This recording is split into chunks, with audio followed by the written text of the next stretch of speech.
Hello ఇవాళ మన 30 days breakfast స్పెషల్లో 25th recipe వచ్చేసి పుట్టు కడల కర్రీ. ఇది వచ్చేసి మనకి కేరళ స్టైల్ బ్రేక్ఫాస్ట్ వాళ్ళు తరచూ తింటూ ఉంటారు. అలాగే దీంట్లోకి కాంబినేషన్గా కడల కర్రీ చేసాము. ఈ పుట్టు తినేటప్పుడు ఎలా ఉందంటే మనం చేసుకునే పిట్టు లాగా ఉంది, బెల్లం వేసి చేసుకుంటాం కదా అలాగే కొంచెం ఇడ్లీ లాగా ఇట్లా ఉందన్నమాట. ఈ కడల కర్రీ మాత్రం వాళ్ళు కేరళ వాళ్ళు చాలా వాటిలోకి తింటారు, పర్టికులర్గా ఈ పుట్టులోకి ఎక్కువ తింటున్నారు కాబట్టి ఆ రెసిపీ చూపించాము మేము. చాలా బాగుంది. వీడియో అంతా లాస్ట్ వరకు చూసి మీరు కూడా ట్రై చేసి తినండి. అలాగే ఎవరైనా కొత్తగా చూసిన వాళ్ళైతే సబ్స్క్రైబ్ చేసుకోవడం మాత్రం మర్చిపోవద్దు. పుట్టు కోసం ఏం కావాలో చూడండి. బియ్యం పిండి, పచ్చి కొబ్బరి తురుము, మీ దగ్గర పుట్టు చేసుకునేది లేకపోతే 2 గ్లాసులు ఇలాంటివి తీసుకోండి. ఇంకా సాల్ట్, నీళ్ళు. కడల కర్రీ కోసం ఏమేం కావాలో ఒకసారి చూడండి. ముందు రోజు రాత్రి నానబెట్టుకున్న పచ్చి శనగలు, ఎర్రగడ్డలు, పచ్చి కొబ్బరి ముక్కలు, ఎండుమిర్చి. ఇక్కడ పచ్చి కొబ్బరి ముక్కలు ఇంత సన్నగా కట్ చేసుకున్నవి, కొంచెం లావుగా కట్ చేసుకునేవి ఉన్నాయి కదా. ఇవి ఎందుకంటే ఇది తిరగమాతకి, ఇది వచ్చి పేస్ట్ చేయడానికి. ఎండుమిరపకాయలు, పచ్చిమిర్చి, జీలకర్ర, మిరియాలు, సోంపు, ధనియాల పొడి, ఆవాలు, అల్లం వెల్లుల్లి పేస్టు. కేరళ వాళ్ళు ఈ అల్లం వెల్లుల్లి పేస్ట్ బదులు అల్లం ముక్కలు, వెల్లుల్లి ముక్కలు వేసుకున్నారు. మీకు కావాలంటే మీరు కూడా అలాగే వేసుకోవచ్చు. శనగలు ముందుగా శుభ్రం చేసి పెట్టుకున్నాము. ముందుగా కుక్కర్లో వేసుకున్నాం. ఇప్పుడు ఈ కుక్కర్లో ముందుగా ఎర్రగడ్డలు వేసుకున్నాం. వీటిల్లోనే కొంచెం పచ్చిమిరపకాయలు వేసుకోవాలి, కొంచెం అల్లం వెల్లుల్లి పేస్ట్ వేసుకోవాలి.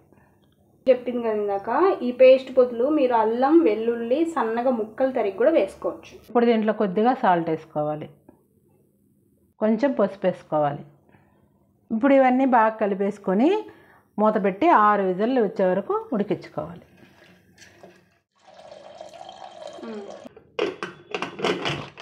బియ్యం పిండి ఒక మిక్సీ బౌల్లోకి వేయాలి. ఇప్పుడు దీంట్లోకి తగినంత సాల్ట్ వేసుకోవాలి. పిండి అంతా కలిసేలాగా ఒకసారి కలుపుకోవాలి. ఇప్పుడు ఈ పిండిలో కొంచెం నీళ్ళు వేసుకుంటూ కలుపుకోవాలి. ఏం వేడి నీళ్ళు కాదు, చల్ల నీళ్ళే. నీళ్ళు వేసిన తర్వాత కూడా పొడిగానే ఉండాలి. మనం జస్ట్ పిండిని అలా తడిపి పెడుతున్నాం అంతే. ఇట్ట చేయి మమ్మీ, ముద్దలాగా రావాలి చూడు. చిన్న ఒక పేస్ట్ చేయాలి. అది ఎలా చేయాలో చూద్దాం రండి. కొన్ని ఎర్రగడ్డలు వేసుకోవాలి, కొద్దిగా కారం వేసుకోవాలి. ఇప్పుడు కొంచెం ధనియాల పొడి వేసుకోవాలి, కొంచెం సోంపు వేసుకోవాలి. 6 విజిల్లు వచ్చిన తర్వాత ఎలాగుందో చూద్దామండి. చూడండి బాగా ఉడికిపోయింది. ఇదో బా ఉడికిపోయింది. ఉడకాల ఇప్పుడు బాగుంటుంది. కొన్ని దీంట్లో మమ్మీ నీళ్ళతోటే ఒట్టియా, నీళ్ళతోటేనా ఒట్టియా, చాలా. ఇప్పుడు ఇదంతా మిక్సీ పట్టుకోవాలి. ఇప్పుడు కడల కర్రీ కోసం కొద్దిగా ఆయిల్ వేసుకోవాలి, కొన్ని ఆవాలు వేసుకోవాలి, కొన్ని జీలకర్ర వేసుకోవాలి, సన్నగా తురుముకున్న పచ్చి కొబ్బరి ముక్కలు వేసుకోవాలి.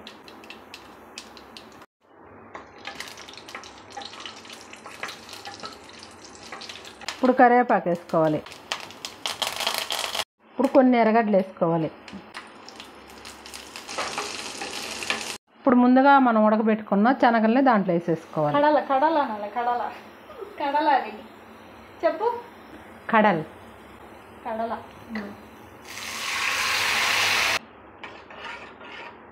ఇప్పుడు మనం ముందుగా చేసి పెట్టుకున్న పేస్ట్ని దాంట్లో వేసేసుకోవాలి. మొత్తం వేసేసుకోవాలి.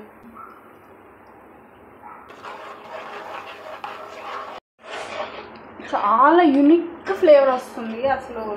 సోంపు మమ్మీ, ఇక్కడ కొబ్బరి మనం తిన్నాం కదా, పచ్చి కొబ్బరి అంత అలవాట్లేదు కదా.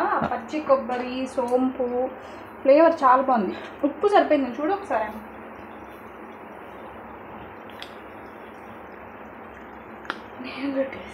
సూపర్గా ఉంది. బాగుందా? అంతే, అయిపోయింది. ఇంకా ఆపేసేయాల. అబద్ధమా? కడల కర్రీ అయిపోయింది. అసలు తిరగమాతలో కొబ్బరి పొలుకులు వేయడం ఒక హైలైట్. ఎప్పుడు వేస్తాం కదా మనం, బెల్లం పొంగల్కి వేస్తాం మనం అట్ట. అవును, బెల్లం పొంగల్లోకి కొబ్బరి ముక్కలు నెయ్యిలో వేయించి జీడిపప్పులతో పాటు వేసుకుంటాం. చూడండి మన కడల కర్రీ అయిపోయింది కదా. ఇప్పుడు పుట్టు చేసుకున్నారండి. పుట్టు చేసుకునే దానికి మేము ఇలాగా ఒక గ్లాస్ తీసుకున్నాము. ఇంట్లో మా మమ్మీ నెయ్యి పూసి పెట్టింది. ఇప్పుడు మనం పుట్టు చేసుకునే ప్రాసెస్ చూద్దామండి. ముందు మనము బేస్లో కొంచెం పచ్చి కొబ్బరి తురిమిని వేసుకోవాలి. ఇంకా కొంచెం నెయ్యి మమ్మీ పడుతుంది.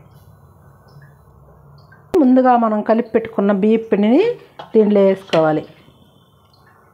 ఒక లేయర్, నెక్స్ట్ లేయరు బియ్యం పిండి, అదే బెల్లం ఇంకొక లేయరా. ఇది ఇప్పుడు మళ్ళీ ఇంకొక లేయరు పచ్చి కొబ్బరి తురుముకున్నది వేసుకోవాలి.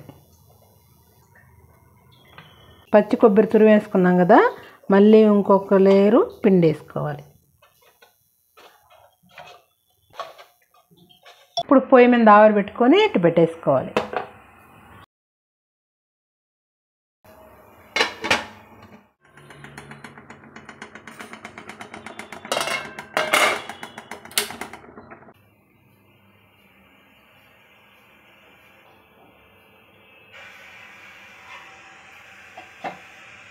ఇదండి ఫైనల్గా మన పుట్టు రెడీ అయిపోయింది.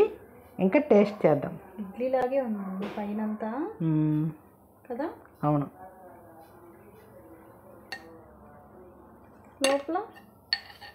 లోపల కూడా ఇడ్లీలాగే ఉన్నాయి.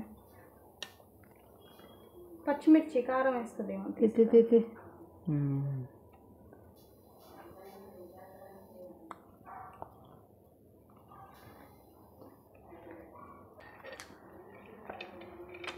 అసలు ఈ రెండింటి కాంబినేషన్ ఎంత అదిరిపోయిందో తెలుసా. అద్భుతం అండి, అద్భుతం అంటే అద్భుతం, సూపర్గా ఉంది. మీరు కూడా ట్రై చేయండి ఒకసారి. ఇక్కడ ఒక చిన్న టిప్ ఏంటంటే, మీరు పుట్టు తినాలి అనుకుంటే సేమ్ ఇదే పిండిని ఇలా గ్లాసుల్లో పెట్టాల్సిన అవసరం లేదు. అలాగని పుట్టు మిషన్స్ కూడా అవసరం లేదు. డైరెక్ట్గా ఆవిరి పైన ఒక క్లాత్ వేసి దానిపైన కూడా ఉడకబెట్టుకోవచ్చు. వీడియో నచ్చితే ఒక లైక్ చేసి సబ్స్క్రైబ్ చేసుకోండి.